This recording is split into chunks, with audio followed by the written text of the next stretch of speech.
bulchiinsa Iluu Abbaa Booraa obbo Ndaalkaachoo Tafarii akkasumas kabajamoo obbo Shaafii Umar Komishinera Mana Sireessaa Oromiyaa akkasumas bulchaan Aanaa Mattuu obbo Garramuu Biraanuu ijaarsa siyaasaa paartii badhaadhinaa godina Iluu Abbaa Boor adde Mitikee Laggasee isaanii simannaa kana irratti argamanii haala adda ta'een jechuudha. Simannaan gootota leenjii ji'a lama booddee gahumanii gara godina keenyaatti deebi'an taasisaniiru. Baay'ee kan namatti tolu ta'e gootota keenyaan bakka jechuun barbaada. Chora no bunno bae Iluu Abbaa Boor yo bente beye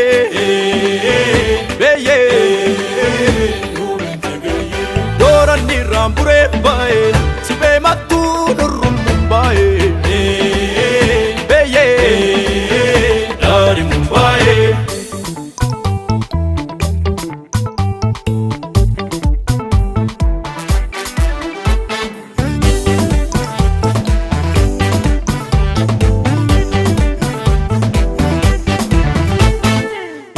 Nani di malaya kormako mal magana